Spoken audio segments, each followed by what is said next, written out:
There are so many different kayaks out there on the market. It can be really difficult looking for one that's going to suit your particular needs, but today we're going to check out the Hobie Lynx.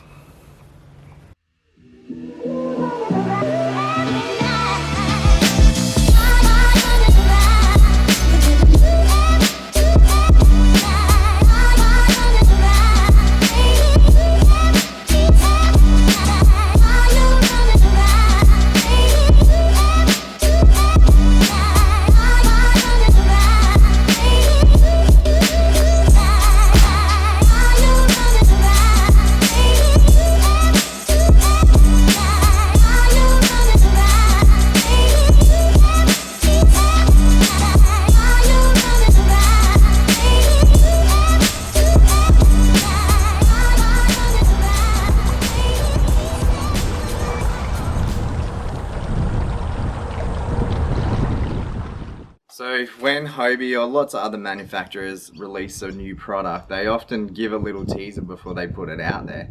And when Hobie said they were going to release a new kayak, I got really excited. However, when they released the Lynx, I was a little bit underwhelmed.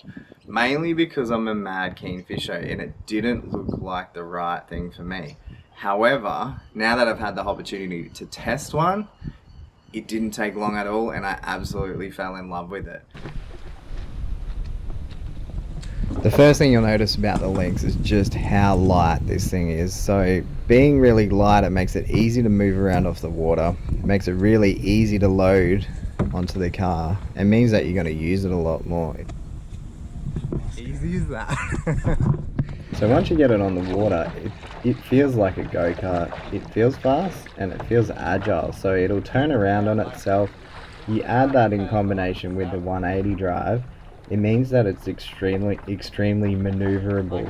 So it's fun to use. It's just such a fun kayak to get out there and take a spin in. So I'm in some really shallow water here and yet I can still pedal, I can still maneuver. I did test it with the standard fins, so it isn't the longer turbo fins, but with those short fins you can get in and around things that are really tight and opens up some fantastic areas to explore and fish.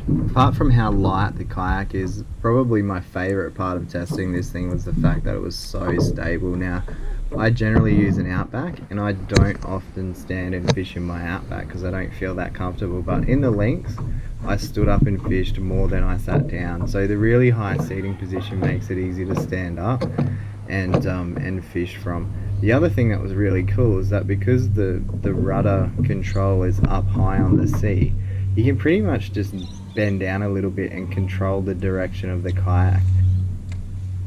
Given that this kayak is kind of a hybrid between a stand-up paddleboard and a kayak, you do have some compromises and that mainly comes down to storage. So it does have a really good layout. We've got some bungee cords, it's got some tracks on the side. And it does have capacity to rig a sounder, so it's got a transducer scupper to put the transducer of your sounder in, and it can take a power pole, but having no in-hull storage and no fixed rod holders, you're going to have to be a little bit creative with rigging. Now the H-Crate makes life a lot easier. So H-Crate has the rod holders. I found that I could just put all my stuff in a dry bag and put it into the H-Crate. I tested the kayak in some flat water and also some rougher, choppier water. Now it handled pretty well in the bay. It handled better than what I thought. I was expecting a lot of water coming over the sides, but it wasn't really the case. It does hull slap a bit and it does bounce around a bit being a short craft. But if you're buying a Lynx, you're probably not buying it to do long distances in offshore or choppy conditions. So it is a bit of a limitation on it. I felt quite comfortable out in the bay on it, but if that was my primary use for it, I would probably look at a different kayak. Overall, I think like the light nature of this kayak and how fun it is to use and the stability makes it an awesome little fishing machine. Like I said, it's pretty good all round. It's probably not going to suit that person that wants to do a lot of bay fishing and maybe in open water. But if you're fishing dams and estuaries and things like this thing is a little weapon, and those storage issues can be overcome with a little bit of creativity or just thinking about taking less gear essentially. So massive thank you to the guys at Sunstate Hobie for loaning the Lynx to me. totally enjoyed my time on it, to the point where I would love to go out and purchase one for myself. However, for me, having the Outback, I probably can't have both kayaks, and the Outback just suits my fishing a little bit better. But maybe in the future I might double up and get myself a Lynx alongside the Hobie Outback. So again, if you're interested in looking or purchasing a Hobie Lynx, if you're in Queensland, go chat to the guys at Sunstate Hobie. If you're interstate, jump online. There's lots of good Hobie dealers around the country. Usually got the prices for things on their website, so you can go and check that out. But anyway, thanks for dropping in, thanks for watching, and I'll catch you next time.